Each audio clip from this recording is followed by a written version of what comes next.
Hi, I'm Kendall with the Rawls Group.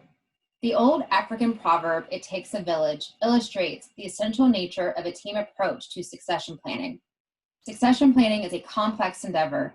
As such, it requires leveraging the expertise of a diversity of backgrounds.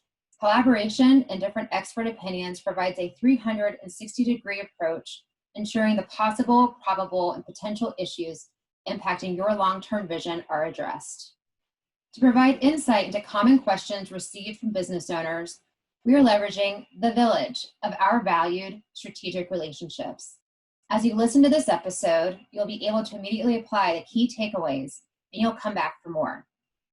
Now we're going to focus on how do you navigate the right path when different family members want different things? Some stay in the business and some to leave. Hi, I'm Steve Nowak, Managing Director and Head of BT Family Office. It's good to be with you today. Today I'm trying to answer the all-important and critical question that all business owners will have to face at some point, and that is, how do you navigate the right path when different family members want different things? Some want to stay in the business and some do not. Well, I believe it comes down to four simple steps, and that is communication, transparency, formalized plans, and then regular connections and regular meetings. So how do you do that? Well, unfortunately, there is no playbook on how to get that right. And I think that's actually a positive, because if you had a playbook and you had a template, families would try to stick to that. But really, every family is different, every family situation is different. And so really what it starts with is developing a family constitution or a family plan, a family communication plan. If you don't have it, that's okay, you're in the majority. And so what you need to do is try to get the steps to formalize that plan. We'd recommend starting with a family meeting, taking the family offsite, hiring an independent advisor to help you through. It helps with bias, helps remove some bias, and it helps with the planning, the questions, etc. There has to be some pre-work done. Ask everybody to list their areas of concern, their expectations, what their long-term goals and desires are. And then also prepare the financials for the business. It's extremely important to be absolutely transparent with what the current financials are to help prevent any drama or any issues long term. That's where really people get caught up on, is when the money gets in the way. If you remove that by being transparent, I think it can prevent a lot of pain. Once you have that family meeting, we would suggest to do it over a day or 2 days, and mix some fun in there. I think that's key for families. You'll have what we believe a strong foundation and baseline to create a formalized plan. We'd recommend then working with trust and estate advisors, attorneys, to actually put together a formalized plan on what this means for all stakeholders. The positive here also is that there is a lot of flexibility in the trust and estate planning world. There isn't any set way to do it, and if you're working with the right advisors, they'll be able to set plans that incent and reward the right behavior, the right outcomes, and also set different plans for different stakeholders. Those that stay in the business may be on a very different path as those that decide not to stay in the business, and I think that's okay.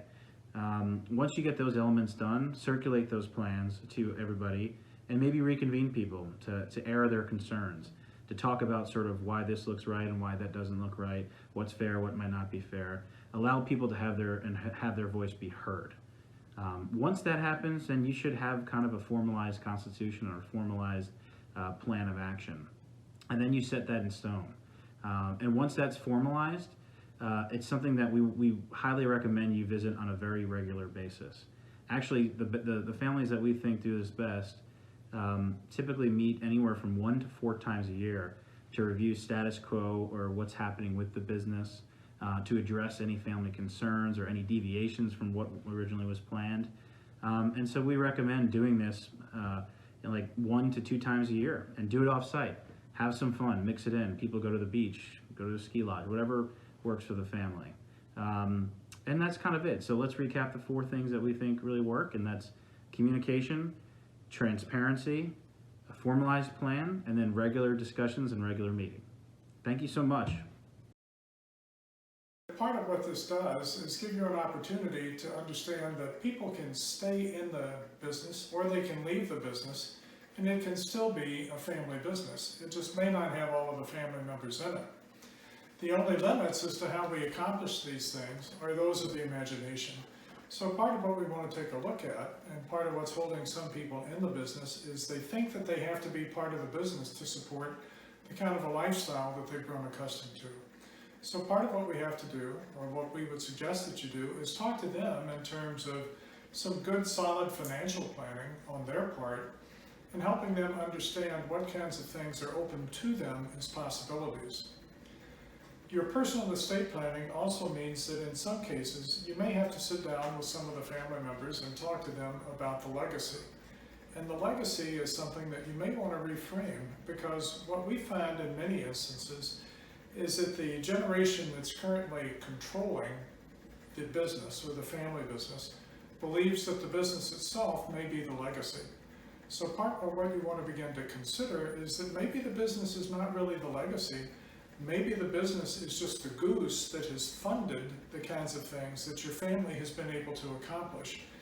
And those socially significant accomplishments may be more important to some of your family members than the business itself, in terms of a legacy. This is where part of a family business council can really become important, because you can operate the family business council as if it were a management company that in effect is responsible for managing and overseeing a number or a variety of businesses and interests that family members may have. And then maybe one of the hardest things to do for you as the business owner is that maybe it really is time to let those who want to go, go.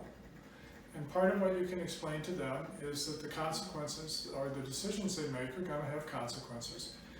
And that you've designed your personal estate planning in such a way that equitable and equal are the operative words that you're going to be working on, and that there will be shareholder agreements in place, and that the choices and decisions they make today are going to have some consequences.